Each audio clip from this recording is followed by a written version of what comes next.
Ibadah haji menjadi perjalanan spiritual yang dinantikan jutaan umat muslim dari seluruh dunia.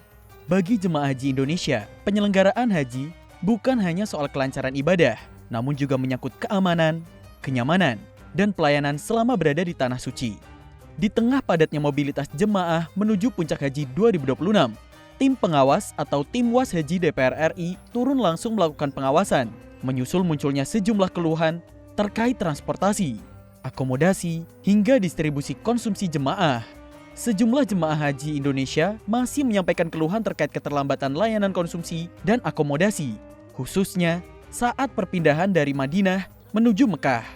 Kondisi ini banyak terjadi pada jemaah susulan, jemaah pengganti, maupun jemaah yang mengalami perubahan data keberangkatan. Permasalahan tersebut terjadi akibat belum optimalnya sinkronisasi data jemaah antara Indonesia dan Arab Saudi. Akibatnya, pelayanan di lapangan menjadi terlambat, termasuk distribusi makanan dan penempatan akomodasi. Saya masih dapat keluhan terkait dengan makan selamat datang.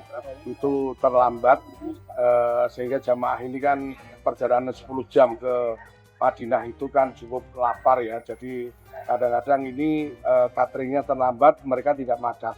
Ini kan kasihan. Ini yang perlu kami catat ya, sehingga untuk pelayanan ke depan akan lebih baik. Susulan inilah yang data yang di tempat di sana di Saudi dan di Indonesia perlu untuk disinkronkan lebih cepat, sehingga ini tidak menjadikan satu masalah nanti untuk pelayanan di Saudi begitu. Selain persoalan konsumsi dan akomodasi, aspek transportasi juga menjadi perhatian serius tim was haji DPR RI. Terlebih menjelang fase puncak haji di Arafah, Musdalifah, dan Mina yang menjadi titik krusial pergerakan jemaah. Tim was haji menilai kesiapan bus sholawat dan transportasi antar kota perlu dipastikan agar jemaah tetap mudah menjangkau Masjidil Haram maupun lokasi puncak ibadah haji. Selain itu kita juga di internal kota Mekah sendiri kita juga akan cek bagaimana pergerakan bis sholawatnya yang di sana agar kita tahu jamaah yang di hotel-hotel ini masih bisa di pondokan masih bisa menuju ke Masjidil Haram. Selain itu kita juga akan fokus pada pergerakan transportasi pada saat Ar-Musna, yaitu di Arafah, Musdalifah, kemudian ke Mina. Karena di sini adalah titik kritis bagi pergerakan jamaah setelah dari pondokan menuju Arafah. Meningkatnya jumlah jemaah lansia dan difabel menjadi tantangan tersendiri dalam penyelenggaraan haji tahun ini. Pelayanan tidak hanya berkaitan dengan fasilitas, tetapi juga pendekatan humanis dan perlindungan terhadap kelompok rentan.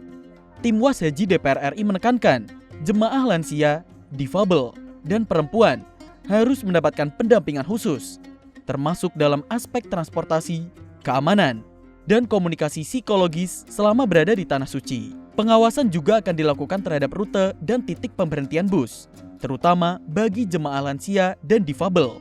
Jarak dari terminal menuju Masjidil Haram menjadi faktor penting yang menentukan kenyamanan jemaah dalam menjalankan ibadah.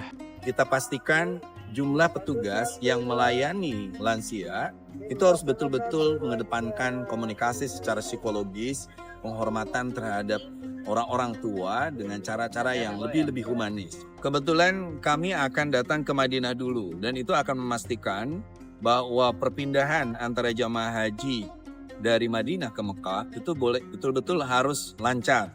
Itu akan kita pastikan seluruh transportasi itu betul-betul aman, nyaman. Penyelenggaraan haji tidak hanya menuntut kelancaran logistik dan transportasi, tetapi juga kehadiran pelayanan yang humanis dan berpihak pada jemaah. Di tengah tingginya mobilitas dan padatnya aktivitas di Tanah Suci, pengawasan menjadi langkah penting untuk memastikan hak dan kenyamanan jemaah haji Indonesia tetap terpenuhi. Melalui penguatan sinergi antara pemerintah, khususnya Kementerian Haji dan Umroh, dengan tim was haji DPR RI, penyelenggaraan haji 2026 diharapkan dapat berjalan lebih baik, aman, nyaman, dan memberikan pelayanan yang inklusif bagi seluruh jemaah Indonesia.